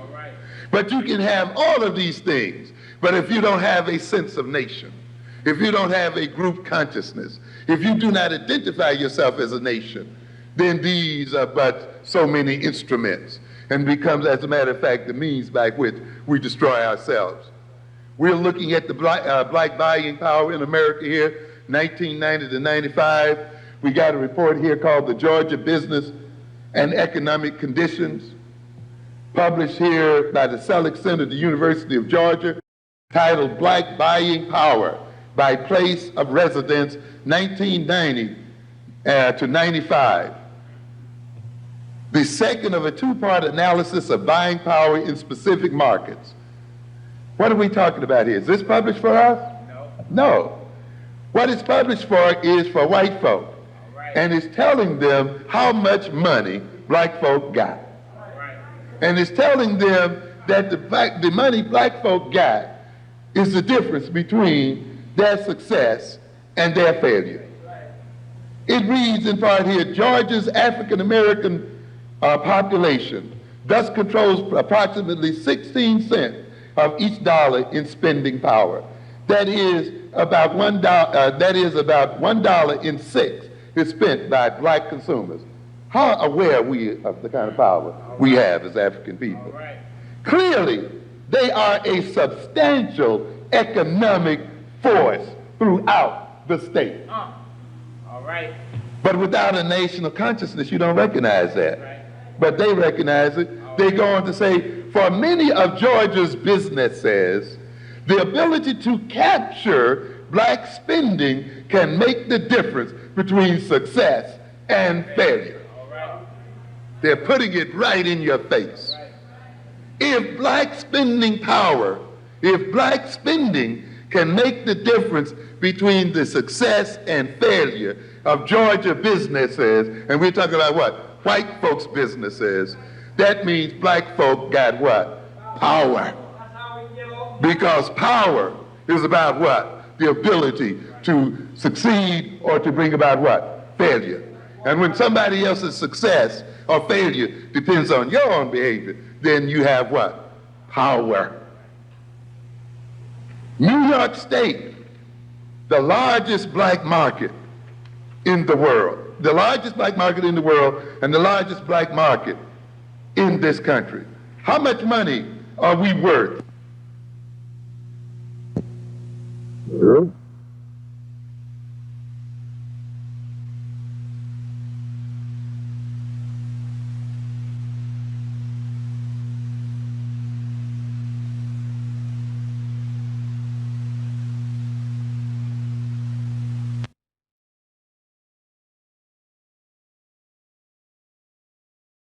We are not able to place conditions on their entry into our markets by saying, if you enter here, you are going to pay taxes.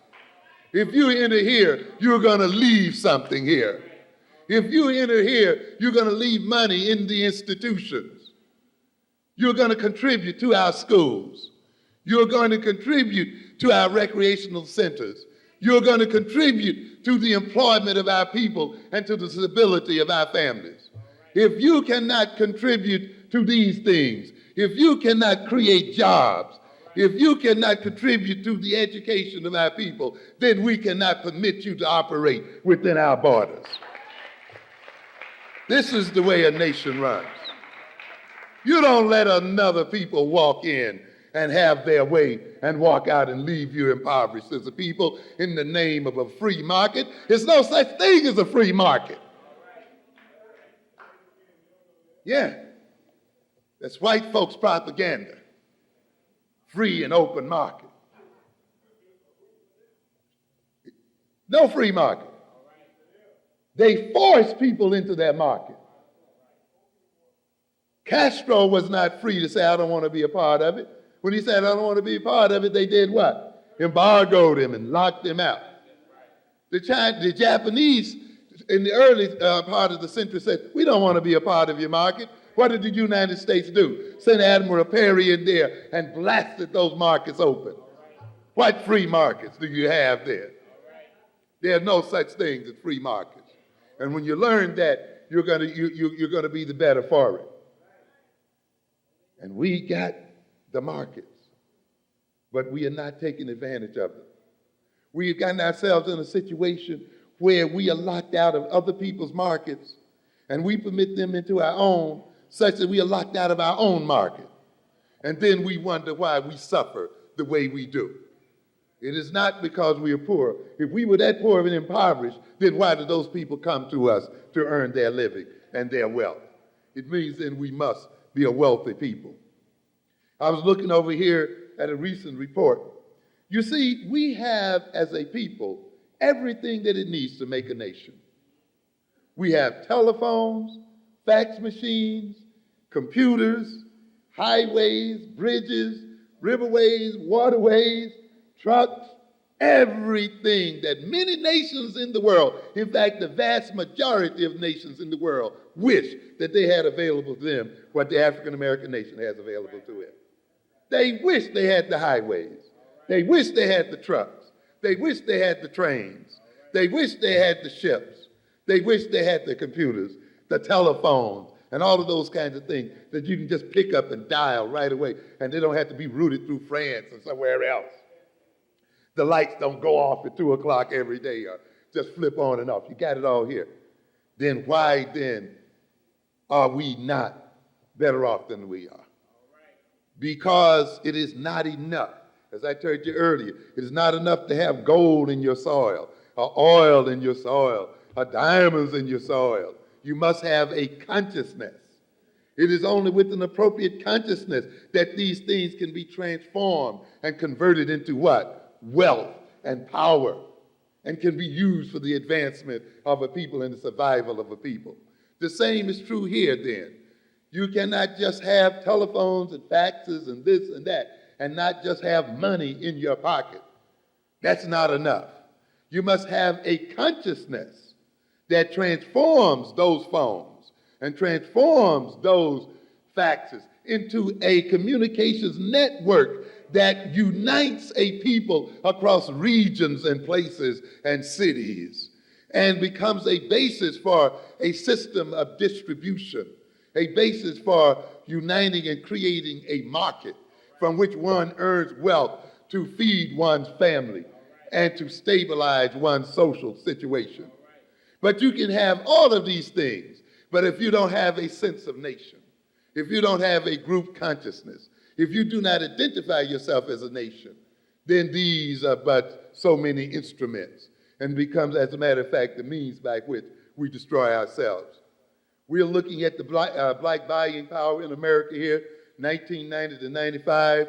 We got a report here called the Georgia Business and Economic Conditions, published here by the Selleck Center at the University of Georgia, titled Black Buying Power by Place of Residence, 1990 to 95. The second of a two-part analysis of buying power in specific markets. What are we talking about here? Is this published for us? No.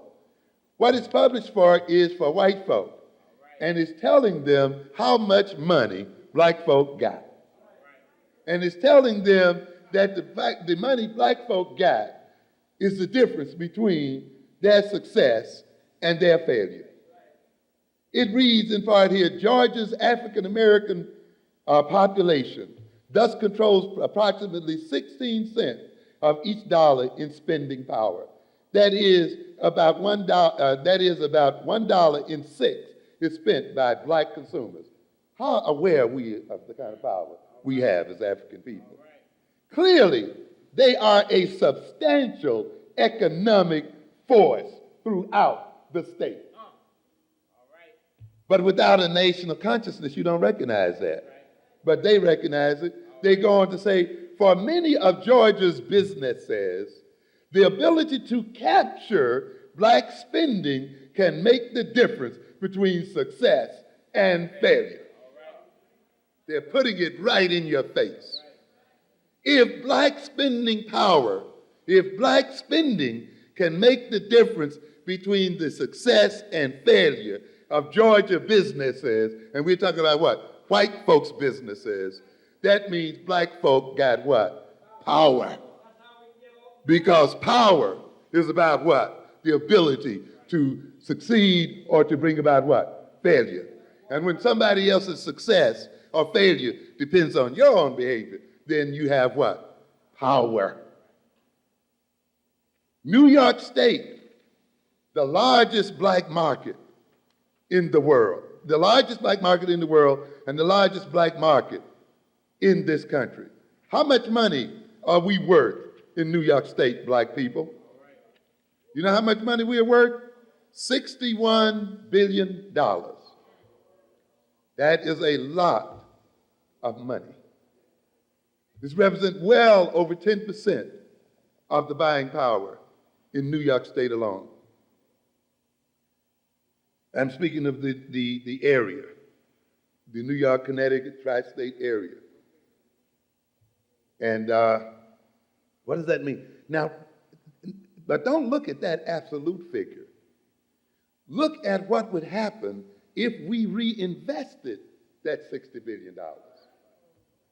If we put that $60 billion in black businesses, in black trade, if we invested that $60 billion in gaining equity in the major American corporations, if we use that $60 billion to gain equity in African countries. You know, I was just reading a piece this week about the fact that black investment bankers, a couple of black investment bankers, are selling as much as $100 million of bonds for the African Development Bank.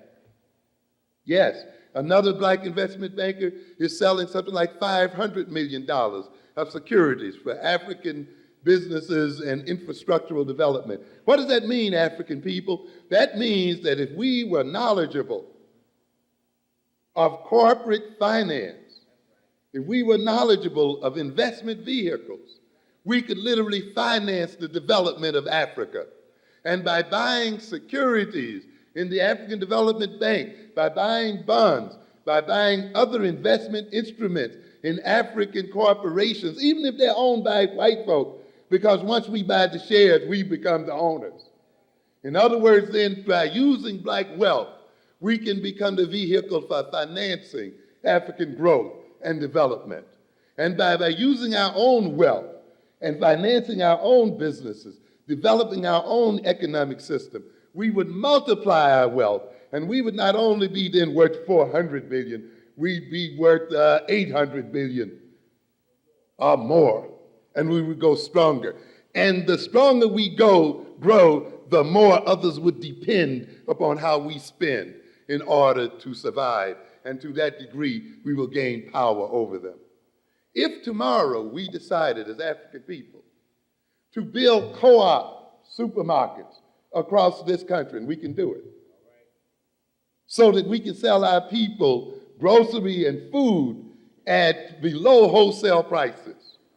If we decided, using our church organizations as a means for sponsoring these co-op food markets across the country, so that we can open them literally simultaneously, and centered then the buying power for all of those co-op centers in a way that then we would have billions of dollars to spend with the suppliers of food. We could then manipulate those producers in terms of the buying power that we have.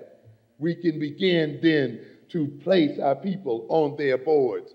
We can begin then to have real and substantial power in America. We have it in our hands, but you got to think of it as nation. It becomes interesting, by the way, if you study this particular breakdown of black spending in Georgia, and I wish we would get these breakdowns across the country. You see, when you become a state and a nation, you develop statistics. You see, and that's where statistics come from.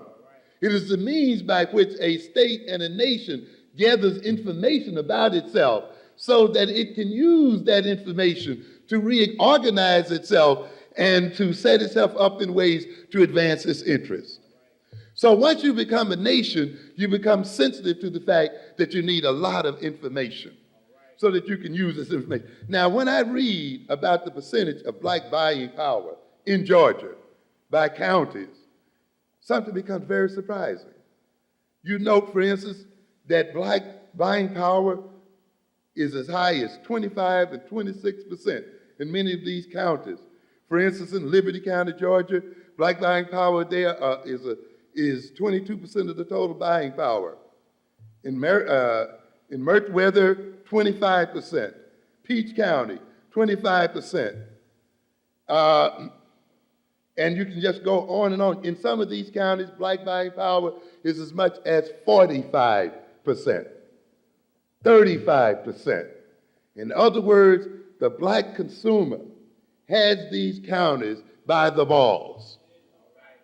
And they are able, if that buying power was to be coordinated and used, to have real impact and to transform the power relations of those societies and of those counties. They would be able, if they are buying half or 25% or 30% of what is being bought in those counties, to establish their own businesses and enterprises there. And they would be able to defend those businesses, enterprises, through the use of the boycott weapon. So what are we saying here then this evening, ladies and gentlemen? That African power is based on an African consciousness, based on an African-centered culture, based on an African-centered personality. And the degree to which our personalities and our culture are based on African values, based on African interests, based on African goals. To that degree, we empower ourselves as Africans, and to that degree, we escape the power of others over us. Thank you very much for your kindness.